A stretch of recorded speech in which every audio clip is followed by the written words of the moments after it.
How's it going, everybody? So I was originally intending on shooting an activation video today, but the weather is atrocious today. It was supposed to be in the 40s. It's in the upper 20s and snowy. They kind of missed the mark on that forecast. And the solar conditions are horrendous today too. We've had a lot of solar flares, some X flares. We've had coronal mass ejections. The bands are in the tank. So I figured I would shoot a video on these two keys today. This is a video I've been intending on shooting for a while. I want to compare these two keys. So the keys that you're looking at in front of you, the key in the back here, this is a CW Morse SP4 key. And the key in the front is an SP-X key made by Larry N0SA. So this key is actually made by Larry. This is a licensed version of this key. Okay, so if you look at the key, if you can read that on camera or not, we'll give it a little light. You can see it says N0SA design right on it. Okay, so this key is the CW Morse licensed version of this key. Now, today is March 24th, 2024. As of this recording, this key is $92 and change. You can order it right on CW Morse's website. This key I got directly from Larry. You can't just buy one of these keys. They don't come up for sale very often. When Larry has some available, he sends emails out to people and says, hey, do you want a key? They're very hard to get. This key is $140, if I remember correctly, is what I paid for it, plus $15 shipping. All right, so this key is immediately available. This key, good luck. They're hit or miss as far as when he has them available. He doesn't make big batches. He makes them every once in a blue moon, and they're gone almost immediately. And you kind of have to be on the list in order to be able to get one. So I want to compare these two keys because, like I said, this is the version most people are going to be familiar with. It's the one that most people are going to be able to get their hands on. And these two keys, while they look very similar, are very different. And the quality is very different. Sending on them is different. And, you know, I want to talk about some of the issues specifically with this key. So if you know anybody who has this key, they probably hate it. I'm going to talk about how to fix some of those issues with this key and make it pretty nice to send on. It will never be as good as this key, but, you know, you can make it vastly better than it comes from CW Morse. This key is incredible. I'm just going to say right up front, this is the best feeling field key I own, period, bar none, full stop, end of story. It feels better than any other field key I have. Well, okay, there's one exception to that. I use this guy in the field, and it probably isn't quite Bengali worthy, all right, but it's pretty close. And I'm not carrying that Bengali around in a backpack. This guy is tiny, all right? This feels better than a TP3. This feels better than any, and people are going to argue that with me. People love their TP3s. I love them too. I have two of them. This key feels better to send on. It just does. It's much more precise. It's crisper. The TP3 is a little mushy to send on. It's not bad per se. It's just a little bit soft. This key is nice and crisp to send on. This key isn't as comfortable to hold maybe because it's a little smaller and it's open on the sides. We'll talk about that in a minute, but it's so nice to send on. So let's start with the CW Morse version of this key because this is the key that most people are going to be familiar with and that most people will have available to them. All right, so this key is primarily 3D printed, so it's mostly 3D printed parts. We've got aluminum paddles. We do have a printed circuit board. And we do have stainless steel hardware, but this key is primarily 3D printed. Now, I don't have a problem with 3D printed keys or 3D printed parts in general. 3D printed stuff, is as long as it's done with good plastic, is plenty durable. Is it as durable as the aluminum on this key? No. Is it good? Yeah, it's not bad at all. One thing I don't like about either one of these keys is they have attached cables. Right now, I do have a new key coming from Larry. He made a real small batch of a new key called the M3. I ordered one from him. As soon as I get it, I'll compare that key to this. That key does not have an attached cable. That's got a jack on the back, which I prefer. Not a huge deal, just something to consider. So this key, let's talk a little bit about dimensions so we know what we're looking at. I will try to get this all in focus on camera here. Let's look at the body length first. So the body of this key is 1.694 inches. The overall length is 2.454 inches. It is 1.012 inches tall, and it is 1.091 inches wide. All right. The weight, get my cord wound up here so I can get the whole thing on the scale. You may not be able to see the number on screen. This key weighs 52 grams. I don't know if you can read that or not. All right. And the last dimension I want to look at on this, and you'll see in a minute it's different on the other key, is the distance between the paddles. So on this key, the distance between the paddles is about 750 thousandths of an inch. All right. Like I said, this key's got some issues. We'll talk about those in a minute. Let me talk a little bit about the rest of the construction, though. You can see in the center, we have a post, and you can see our contact screws there. Those contact screws are, on this version, are round-headed machine screws. I think the current version uses more of a set screw style screw. All right. The rest of the hardware is round-headed, dome-headed stainless. It is on, the paddles do ride on ball bearings. Like I said, the paddles are aluminum. It is magnetic return. There's your magnet in there. All right, you can see it's like a little 3D printed capsule with the magnet in it. All right. Overall, this key is decent, but it kind of sucks from the factory when you get it from CW Morse. And if you know anybody that has one of these keys, they've probably complained about it. All right. I'm going to talk about some of the issues with this key and how I fixed them. It's still not perfect, but it's a heck of a lot better than it was when I first got it. Okay. So let's take a look at the real deal here, the OG one. All right. So this is the key directly from Larry that is the original design of this key. All right. So this key is primarily aluminum. The only 3D printed parts on this are our paddle covers. And in the center where the contacts are, if you can see that or not, there's a little 3D printed pad with 2 screws. That's our contacts in there, okay? So it's a little bit different. So this key, the body is much smaller. The body is, let's see if I can read the caliper, 1.353 inches. Overall length is 2.136 inches. It is 924 thousandths tall and 1.059 inches wide. All right. So this key is smaller in pretty much every dimension except for the paddle spacing, which is interesting. So this key is about 840 thousandths of an inch between the paddles. The other one was 750 thousandths of an inch. So this is almost a tenth of an inch wider between the paddles. All right. The reason for that is the paddle spacing on this key and the paddle spacing on this key are the same when this one has the plastic on it and this one doesn't. So the original version of this key didn't have these plastic paddle covers. It was just bare aluminum paddles. The distance between those are the same, but when you put the thickness of the plastic on there, it increases the width. All right. This one was designed from the get-go with the plastic on there. All right. So this key without the plastic paddle covers is the same width as this key with them. It is a little wide, and until you get used to that, it can be a little weird. You could take the screws out, take these off, and send with it that way. I like how they feel. I'm not a big fan of aluminum keys in the field as far as they get real cold in the winter and stuff.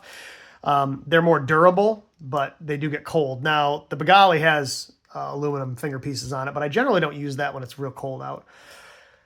So this key, like I said, that's a little bit wider. Now, the weight on this key, get this other key out of the frame here.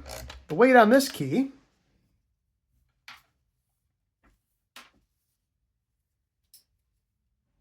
again, I don't know if you'll be able to read this on camera or not, is 41 grams. All right. So this key is 11 grams lighter, and it's smaller in pretty much every dimension. The cable is lighter weight as well. Both of these have quality cables on them. The one on the real deal is a lighter weight cable. I think it's a little nicer, but the CW Morse fabric ones are super nice also. As far as adjustments are concerned, this is your paddle spacing, your paddle gap adjustment. That's your magnetic tension. Same thing on this key. those are your paddle gap. That's your magnetic tension. Now, the cool thing about the N0SA key is attached to the key on the side here, if I can get it out, is an little Allen wrench that fits your adjustments. So if you want to make paddle gap adjustments or magnetic tension adjustments on the fly in the field, the tool is with the key, and it just pops into this little hole in the side and it sticks to the magnet. So the tool is always with the key, which I think is cool. Some of the CW Morse keys have that also. They slide into a little hole on the base. This particular key doesn't. So that's something I really like about this key. You'll also notice this key uses set screw style screws as opposed to, like I said, round-headed machine screws. Now, I think the new version of this uses more set screw style screws. Now, one of the issues with these screws is they're very easy to bump. These keys are open on the side. That can be an issue for some people because it's very easy to bump those adjustment screws and send dits and dahs. It's also easy for snow and dirt and debris to get inside this because it's a wide open key. So that's something to consider also. That's a point for the TP3, which is basically enclosed. That's going to be better in those kind of situations. So keep that in mind, is that these are both wide open on the sides. Okay. This one, however, you really got to reach down in and hit the paddle to get, all right, unless you're out here at the paddles themselves. These ones are very easy to bump. If you hold this key, very easy to bump those. All right. So let's talk a little bit about sending on these keys. So when you look at the CW Morse version, you're going to notice something right off the bat. You're going to see I have quite a bit of paddle spacing in there. Those paddles move quite a bit before they make contact. On the N0SA version, it's much tighter, okay? There's a reason I have this one adjusted looser. This key, when you buy these, there are a couple issues with these keys. First, the ends of these screws have like a burr on them, all right? Or some of them will have a divot on the end. You need to grind those flush. Either take a file and knock that flat, or sandpaper. I did mine on a belt sander, but same idea. Knock the ends of those flush so they make good contact with that center post, all right? If you don't, you may miss dits and dahs. Now, this one still will miss dits every once in a while, or dahs, but usually it's dits. But that's pretty much gone now that I've taken care of the ends of those screws. The next issue is this center post can loosen up. And if that center post moves around on you, it's going to cause dits and dahs to send when you don't want them to. I actually had to take this key apart. I emailed CW Morse and told them I was having issues with it sending errant dits and dahs. They said, well, make sure that center post is tight. So I took it apart and I tightened that screw up, and that helped a little bit. But the thing that really made a big difference is, so I'm pretty ham-fisted when I send. When I hold a key in my hand, I kind of beat up on it. I don't beat my keys on my desk as much. So like my shack keys, I don't beat up as much for some reason. But when I'm holding them in my hand, I slap them around pretty good. And what was happening is, as I was keying on this, the inertia would cause the other paddle. I'd slap the dit and it would send a dah, okay? So if you go back and watch my first activation, I think it was my first activation video with my MTR4B, or I think it was my first activation with my KX1, I had issues with this key on both of those activations. The way I finally got around it was I increased that paddle gap a little more, so there's a little more buffer there, and I increased the magnetic tension quite a bit. So this key's not super heavy, but it's heavier than I would normally run it, but that helps keep it from bouncing. Now, I don't have that problem on this key. I can run this key much tighter and much lighter, and this one doesn't bounce like that. I don't know why, but this key doesn't do that. All right. So what we're going to do is grab a radio here just so you can see what they're like to send on. I'm going to start with, I think I'll start with the CW Morse one because that's right here in front of me. So I'm going to hook my key up. Hook a speaker up.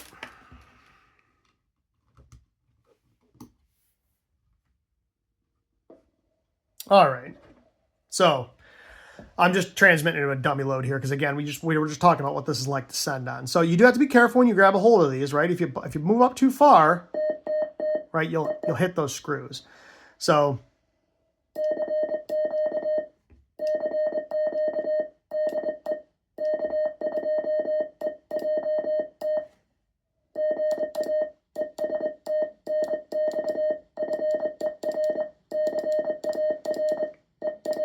missed a dit there.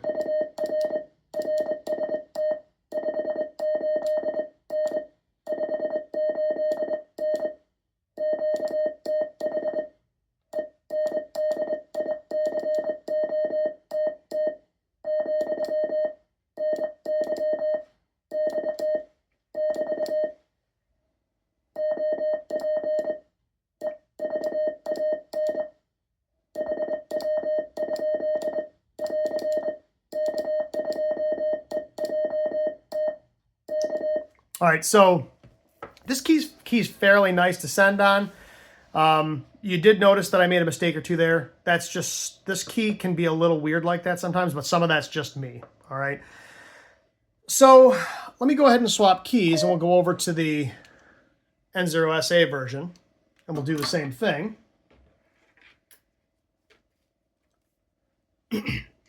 So like I said, this key is nicer to send on. The key weight's lighter, the contacts are closer. This key is really, really nice to send on, so.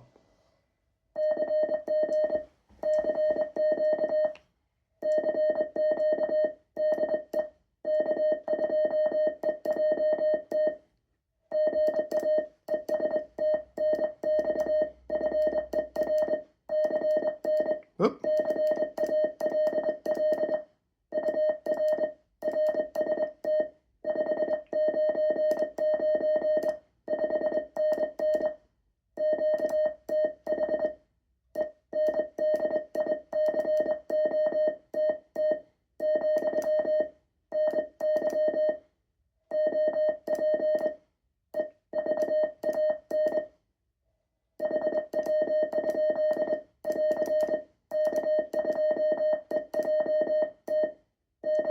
Right, so they're both decent to send on, but this one's definitely nicer to send on.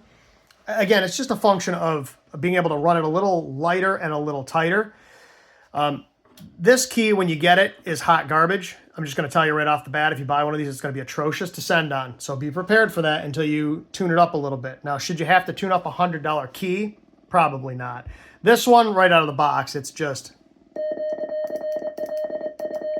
it's beautiful to send on.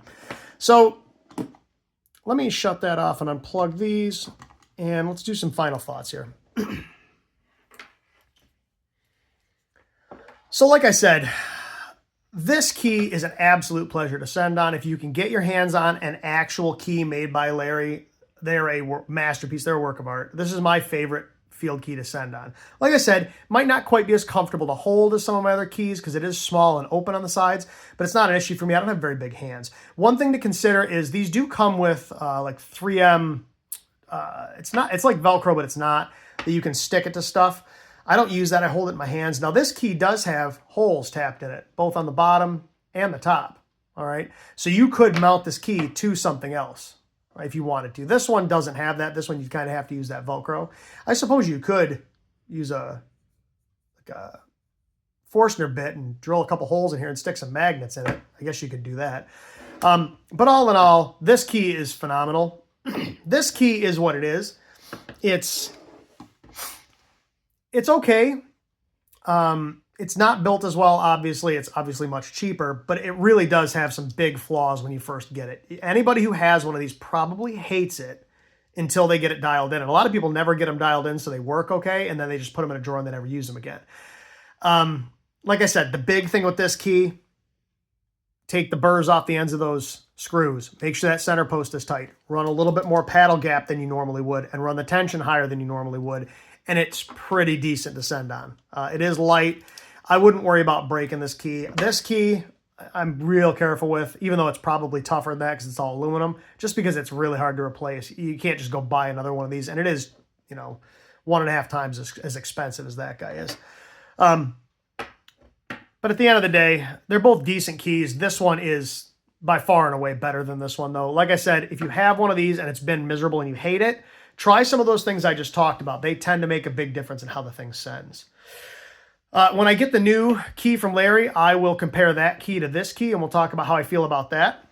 I do want to use that on some activations and see how that works. It is a little bit bigger than this key, and like I said, it doesn't have an attached cable, and the paddles are not as exposed, which I kind of like. So at any rate, we'll talk about that when we get it. But I just wanted to compare these two keys so you could see what the difference was between the real deal and the licensed version, and talk about some of the disappointing things and the weaknesses with this key and how to overcome some of them.